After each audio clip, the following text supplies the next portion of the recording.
¿Qué tal amigos? Bienvenidos una vez más a su programa Donde Dios llora. Un programa donde conocemos las realidades de la iglesia que sufre y pasa necesidad alrededor del mundo. En el 2023, el Papa Francisco creó una nueva diócesis en Argentina, la diócesis de Rawson, en la provincia de Chubut, de la Patagonia Argentina. Y para conocer más sobre los retos y realidades de la iglesia en esta parte sur del continente americano, es un gusto darle la bienvenida hoy a nuestro programa a Monseñor Roberto Pío Álvarez vía Skype. Su Excelencia, bienvenido a nuestro programa y muchas gracias por concedernos este tiempo. No, muchas gracias a ustedes por interesarse por nosotros, por estar siempre cerca de nuestras realidades que lloran. Monseñor, vamos a comenzar nuestra conversación explicando cuál es la razón por la que el Santo Padre decidió crear esta nueva diócesis ahí en la Argentina. Bueno, es la primera que crea en su país de origen, ¿no? Y efectivamente no es él solo, sino todo el discernimiento de las estructuras de la curia romana y el nuncio apostólico. Es un proceso que empezó en el 2011 con el Papa Benedicto XVI y tiene como distintos elementos. Por un lado, las inmensas extensiones. La diócesis madre u original, que también ustedes ayudan tanto, si uno va desde un extremo hasta lo que era el otro extremo, hasta que se dividió, tenés más de 1000 kilómetros. Inmenso. Y de esos 1000 kilómetros, solo 500, 400 con caminos de asfalto. El resto son caminos de ripio para nosotros, que es piedra pequeña constante en el camino, con todo el riesgo y el peligro que eso significa.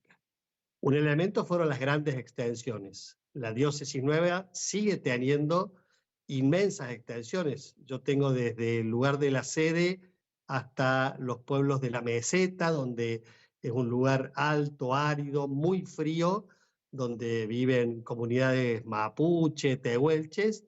Tengo 500 kilómetros de ripio. La extensión es uno. Después, la amalgama cultural. Toda esta zona de la nueva diócesis tiene tres realidades geográficas, que son esta meseta de la que hablé, todos los pueblos costeros al mar, y después una extensión muy larga del Valle del Chubut, que ha tenido muchos procesos inmigratorios. Así es. Más allá de los pueblos originarios, ha habido una amalgama muy pacífica, muy buena, con una primera inmigración galesa. Los galeses llegaron en el siglo XIX y se instalaron en todo el valle del Chubut, produciendo primero una conexión muy grande con los pueblos originarios mapuche tehuelches y después un proceso de uso del río, de canales, que le ha dado una riqueza particular a esa zona. Posterior a eso, las inmigraciones argentinas habituales y en el último tiempo las latinoamericanas también han sido muy fuertes. Ahora, en esta introducción que nos está haciendo, está tocando usted muchos puntos en los que a mí me gustaría que ahondáramos durante nuestra conversación. Uno de los primeros es lo referente a la fundación. Me llama la atención el nombre de Rawson, padre, porque a ustedes les gusta que me refiera no como monseñor o como su excelencia, sino como padre. Un diálogo mucho más familiar y fraternal. Padre, entonces, mencionó usted a los galeses. Esta región tiene una gran influencia de estos primeros migrantes. ¿Cómo se refleja eso hoy en día? Bueno, en primer lugar, algunas zonas mantienen el idioma galés como el idioma materno, lo cual significa que en determinados lugares uno se sigue encontrando con gente que su primer idioma, el que ha mamado, es el galés.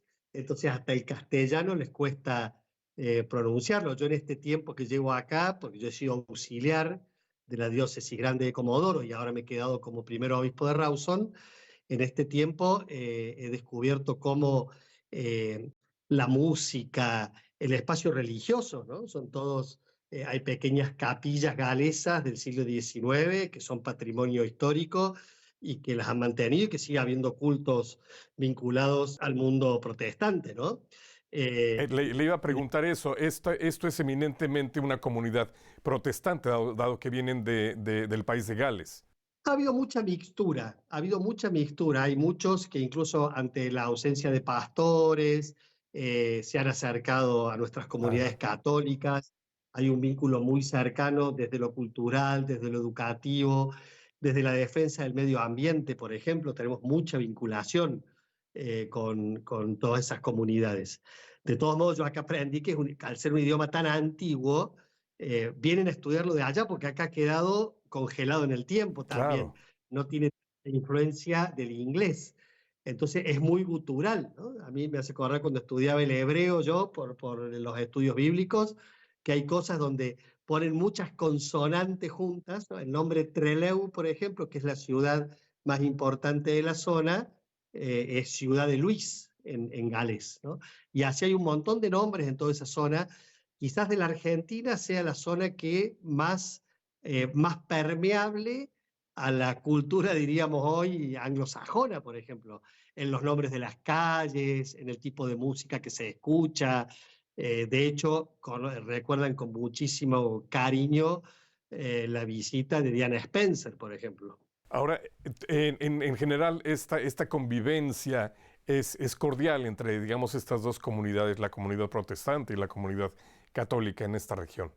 Es cordial, muy cordial, y aparte tiene que ver con una mixtura en los vínculos.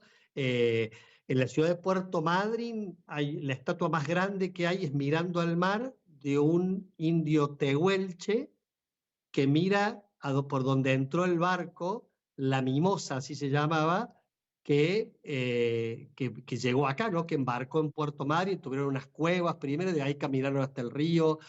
Una de las calles más famosas es de la primera galesa nacida en tierra argentina. Digo, es un recuerdo atesorado, potenciado constantemente y agradecido de esa combinación cultural. Ahora, otra de las cosas que usted nos mencionó es el asunto este de la diversidad étnica, de los diversos grupos que componen esta nueva diócesis. Explíquenos un poco de quiénes son estos grupos y, más que nada, cuáles son los retos que presentan para usted en su trabajo pastoral. Estrictamente en lo pastoral, el reto más grande es esta vinculación con el mundo galés, protestante, que tiene que ver con el respeto y también la articulación desde la fe en Jesucristo, ¿no? Y después, en los últimos 30, 40 años, ha habido inmigración de pueblos latinoamericanos. Una de las ciudades tiene entre los llegados y la primera generación el 30% de la población boliviana, por Mm. ejemplo. Tiene una gran proporción de población paraguaya en muchas zonas. En el inicio de la diócesis, que el acto litúrgico va a ser en pocos días, el lugar que tiene, por ejemplo, la música paraguaya, la música galesa, la música boliviana, es impresionante. ¿Por qué? Porque se da esa mixtura. Y el desafío es, la Patagonia es de las zonas menos evangelizadas o más laicistas de la Argentina. En los trabajos hechos sobre la identidad, nosotros compartimos con el Uruguay y con la capital federal el índice menor de religiosidad.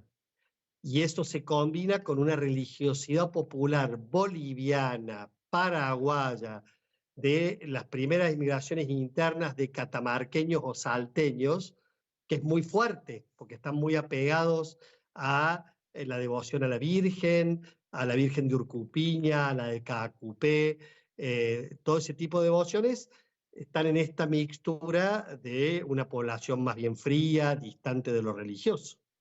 Entonces, ciertamente nos está pintando usted un panorama en cuanto al trabajo pastoral difícil, de muchos retos entre esta gente un poco reacia al acercamiento religioso y por el otro lado una fe, pero con poca formación, digamos.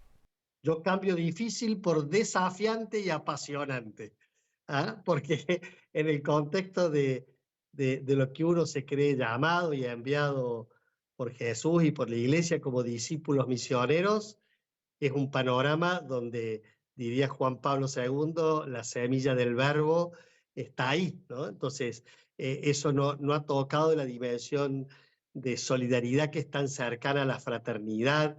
Es precioso cómo el mundo boliviano se organiza internamente y todas las familias trabajan por las otras, y eso es un valor evangélico.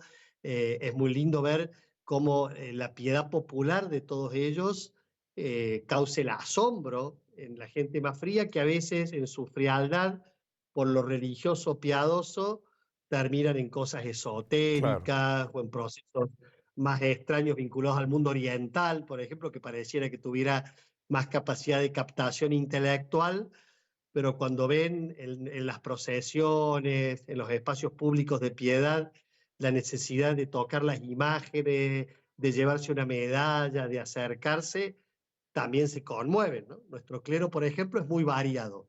Y dentro de la variedad, nosotros tenemos también clero europeo, que se convierte a la piedad popular y que se asombra de la piedad ante, por ejemplo, nuestros ritos mortuorios, donde en ustedes quizás eso ha crecido en una frialdad más grande, y acá sigue siendo un compromiso vinculado al que se va, al que se ha ido, a la necesidad de hacer ritos alrededor, que los conmueven muchísimo, ¿no? Es desafiante, pero no es difícil, es desafiante, es apasionante. Y realmente se le nota la pasión, padre, por su gente, por su Grey. Ahora, ciertamente usted no es originario de esta región.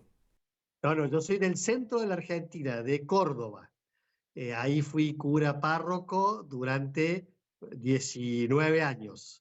Y de ahí me llamó el Santo Padre para venir primero de obispo auxiliar a Comodoro Rivadavia, pero al año de estar ahí, ya el obispo titular, Jimeno Laos, me mandó a esta vicaría episcopal que era antes, que ahora es la diócesis de Rawson. Ahora que hemos estado hablando de los migrantes, padre, pues hay muchas regiones en todo el continente americano donde la fluidez de poblaciones genera pues ciertas dificultades, retos, como hemos estado hablando. Eh, ¿Cuál es la razón en particular por la que está llegando estos migrantes a esta región? Es un imán económico? ¿Hay suficientes fuentes de trabajo? ¿Cuál es la atracción para esta población migratoria? Ha sido claramente lo laboral económico. Eh, Cuando era la diócesis total, por ejemplo, toda la zona de abajo, que ahora ya no es la diócesis, o sea, sigue siendo la diócesis de Rawson, donde también ustedes ayudan muchísimo, era toda la cuenca petrolera. Ujú. Entonces, ahí estaba más vinculado, en primer lugar, en nuestra Argentina, a la zona catamarqueña y del norte, que ha encontrado cierta conexión con eso, aunque en el norte no hay petróleo. Y latinoamericanos ha sido venezolana particularmente hacia allá. En esta zona pareciera que hay cierta vinculación geográfica con algunas zonas de Bolivia que los ha hecho sentir cómodos, pero sobre todo han venido buscando trabajo. Una zona de la diócesis nueva tiene una gran fábrica de aluminio, y otra zona es toda la zona de huertas del río Chubut. Los galeses se han replegado de la parte de huerta, se han quedado solo con la ganadería, y toda la parte de horticultura la han tomado los bolivianos, por ejemplo. Entonces, en eso han encontrado un lugar. Por eso se han quedado. Estamos transitando uno de los peores años de la Argentina, así que no es que ahora esto les sirva para el hoy, les ha servido hace unos años cuando estábamos mejor, y de hecho siempre la familia boliviana viene parte y deriva dinero a su familia Claro. en Bolivia, cosa que ahora no puede hacer, ¿no? En general, en toda la región, padre, cuál es la situación socioeconómica? Nosotros estamos pasando un momento muy, muy cerquita, si ya no es de hiperinflación, lo cual significa muchísima angustia, más Claro. allá de lo macroeconómico, de las dificultades macroeconómicas por la deuda enorme externa. En el cotidiano la gente está muy, muy apretada. Nosotros tenemos mucho trabajo de misión en las zonas más vulnerables, ¿no? Tenemos centros de ayuda y de contención, donde está todo lo humano solidario, de trabajo con la violencia de género, con los abusos, con la mujer. también el tema de adicciones, de violencia, de búsqueda de trabajo, de emprendimientos, y al lado los procesos de catequesis religiosos, evangelización. Entonces, en esos espacios donde hacemos las rondas de mujeres, donde hay terapeutas, donde hay asistentes sociales, cada vez más la conversación se desvía a los precios de las cosas, a pasarse lugares donde todavía no subió. Realmente es preocupante. De los años que yo estoy acá, es el primer año que nosotros no podemos cerrar durante este tiempo estival, que es el tiempo de vacaciones. No hemos podido cerrar ningún centro, porque a todos recurren gente buscando alimento, buscando cosas de nutrición. Nosotros tenemos centros de nutrición infantil también y de estimulación temprana de la niñez. Entonces, es muy significativo la contribución que hace la Iglesia en estos servicios sociales. Enorme, enorme. Hoy ejercemos un principio de subsidiariedad sobre lo que tendría que hacer el Estado, que sería imposible, ¿no? Nosotros tenemos en los centros de primera infancia, por ejemplo, el tema de la nutrición infantil y de la primera niñez. Hace años hemos aprendido que más que apoyos escolares posteriores, hay que apostar desde el Al comienzo del inicio. embarazo, Ujú. 4 o 5 años, para la nutrición infantil. Entonces, hemos puesto mucha energía en eso, pero dentro de la diócesis, esta provincia ha sido la más castigada en el tema educacional. Hace 4 o 5 años que los niños no tienen un proceso educativo constante en todo el año. Nosotros recibimos chicos para la nutrición o para los procesos de apoyo escolar que teniendo 8 o 9 años no solo no saben leer y escribir, sino que no pueden tomar un lápiz. Nosotros hemos hecho procesos de catequesis en que hemos vuelto a las iglesias medievales de ustedes o renacentistas con las imágenes que son las que catequizan, ¿no? Quizás ustedes hasta ya lo han olvidado, pero esos techos, esos vitrós, esos espacios eran para la Claro. catequesis, no solo para el arte, y explicaban una imagen de la vida de Jesús, de algún santo, y nosotros en muchos casos, en muchos procesos de catequesis hemos tenido que volver a eso. Ahora que estamos hablando ya de catequesis y de toda esta atención pastoral, padre, ¿usted tiene suficientes sacerdotes, suficientes religiosas para atender a los fieles de toda esta región? No, nosotros somos poquitos. eh, yo soy naturalmente esperanzado, así que nunca, nunca Se le nota, padre. en mi análisis va a ser más para abajo que para arriba. Alcanzan justo con algunos sobreexigidos, con misas a 400 kilómetros Wow, entre la mañana, el mediodía y la tarde, ¿no? Eso es evidente. Ustedes ayudan y gracias a Dios pueden ayudar con la manutención de hermanas religiosas mexicanas que están en lugares extremos de periferia y que, y que nos ayudan. Las hermanas de San Juan Bautista hacen una tarea loable en lugares periféricos de misión, porque son misioneras de celebración y de catequesis, ¿no? Y ustedes nos ayudan mucho en eso. Y después, bueno, nos cuesta muchísimo la cantidad que tenemos. Nosotros tenemos un trabajo laical muy grande, ¿no? Muy comprometido. También ustedes ayudan en procesos de formación, a veces de ese camino laical. Nosotros hemos tenido un sínodo diocesano, tenemos procesos de asambleas y de discernimiento pastoral con los laicos bueno, que estimulan y que hacen que no tengamos gente que no se acerca o no tiene cerca el proceso de evangelización, ¿no? Nosotros tenemos misioneros insertos en la zona de la meseta, aparte de la labor y la misión salesiana, que, bueno, a veces la meseta son 25 grados bajo cero y no hay gas natural y no hay nada, ¿no? Entonces, en esos contextos se suben al auto, hacen 500 kilómetros para llegar a una pequeña población lejana, ¿no? Y en eso realmente es admirable. Ojalá pudiéramos tener no solo más agentes pastorales, sino también disposición de fondos para pagar ese combustible, ¿no? A veces no tenemos para pagar el combustible. claro. Padre, y en todo es impresionante esta labor que nos está describiendo, pero aquí estamos hablando inclusive de primera evangelización. Sí, en algunos lugares sí, de primera evangelización. Eh, Digo, por la realidad de la Patagonia, que ha tenido una evangelización de jesuitas, de salesianos, que se han replegado ya en el último tiempo, pero sobre todo por la realidad de la inmigración también, ¿no? Nosotros tenemos muchos bautismos de adultos, por ejemplo, que es extrañísimo en otras zonas de la Argentina. Y toda esta labor la llevan a cabo en gran parte estas religiosas. Las religiosas, los agentes pastorales laicales y el puñado de sacerdotes y de diáconos permanentes que tenemos, ¿no? Está bastante articulado por centro urbano y desde ahí la misión hacia los lugares más alejados, como puede ser la meseta chubutense, que es nuestra gran preocupación porque es lo más extenso, lo más despoblado también. Ahora, en la Fundación Ayuda a la Iglesia Necesitada tiene la posibilidad de dar algo de apoyo, pero en general la situación económica de la diócesis es difícil, padre. Ustedes constantemente tienen ese reto de cómo cubrir con sus gastos. No, pues, digo, no puedo cubrir con los gastos.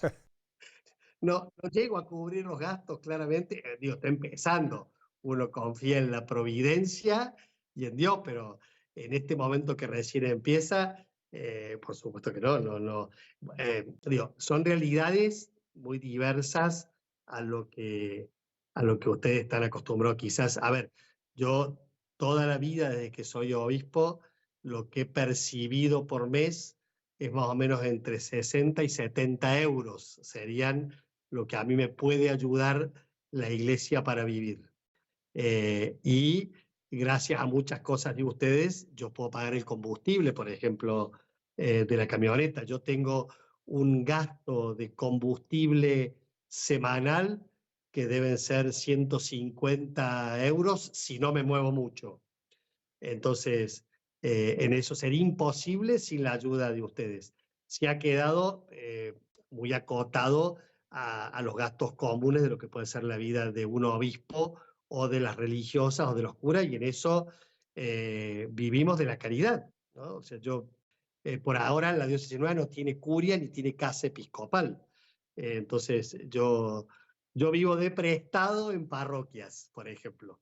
El obispo en este caso, y no es mi caso particular, la mayoría de los obispos patagónicos no tenemos presupuesto para la comida diaria o para quien nos limpie o nos planche o a esas cosas, lo hacemos todos nosotros con muchísima alegría, sabiendo que de ese modo nos parecemos no solo al pueblo que pastoreamos, sino al menos en eso a Jesús de Nazaret, así que en eso no hay problema. Qué bueno. Padre, usted también nos mencionaba el trabajo de los laicos. La verdad es que es impresionante en todo el mundo cómo cada vez tienen más relevancia esos agentes pastorales que son laicos comprometidos. Pero ciertamente es un reto el que ustedes puedan generar ese interés y ese deseo de comprometerse de los laicos. No es una cosa que se improvisa.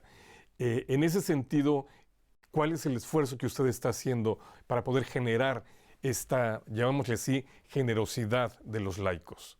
Yo personalmente es más difícil y más desafiante la formación permanente del que sea apasionado, Ujú. ¿no? O sea, no falta pasión, no falta... nosotros tenemos un montón de gente trabajando en la catequesis, en la caridad, en la liturgia, en los coros. No es ese el problema principal, el problema es trazar procesos de formación que acompañen esa pasión. En eso sí es un desafío inmenso por las distancias, por ejemplo. O sea, nosotros tenemos seminarios de catequesis. A mí me gusta que algunos laicos y algunas personas, curas o religiosos, puedan hacer formaciones específicas, como puede ser una tecnicatura en Biblia, en liturgia, que hoy a veces es más fácil que tenga mucho modelo virtual, pero costear eso, sostenerlo en el tiempo, que después cuando tienen el examen final puedan trasladarse a los centros donde estas universidades los proponen, eso es mucho más difícil. La pasión por el servicio, la pasión por la cercanía, está y realmente uno dice, en cada misa, aunque uno se vaya a 500 kilómetros, quien lee el guión, quien lee las lecturas y las ha preparado bien, quien ha preparado los cantos, quien ha puesto un signo, el catequista que se preocupa por procesos formativos, el que busca material desde Bolivia para que sea un lenguaje más cercano a la comunidad boliviana, todo eso está. Lo difícil es sostener la formación. En eso también ustedes nos han ayudado y nos ayudan muchísimo para que, para que realmente al desafío de una pasión que han respondido, sí, generosamente, sea sostenido por una formación genuina, enjudiosa, profunda, ¿no? Padre, pues se nos acabó el tiempo, desafortunadamente, y nos gustaría seguir escuchando, sobre todo ese entusiasmo que nos contagia, Padre, y de las ganas de evangelizar. Y se nota que usted, como el Santo Padre dice, es un pastor con olor a oveja, definitivamente. Muchas gracias por este tiempo que nos concedió. Bueno, muchas gracias a ustedes y en serio, muchísimas gracias por todo lo que nos ayudan cotidianamente, ¿no? Desde MINAFTA hasta las hermanas religiosas, hasta los cursos de formación para los sacerdotes, de formación permanente, de formación particular al clero joven, la formación en estas tecnicaturas sería imposible sin su ayuda. Muchas gracias, Monseñor. Dios los bendiga. Y muchas gracias a ustedes también, amigos, por haber estado en un programa más de Donde Dios Llora. Si quieren conocer más acerca de la labor de la Iglesia en la Patagonia, los invitamos a contactar la información al final de este programa. Muchas gracias. Que Dios los bendiga.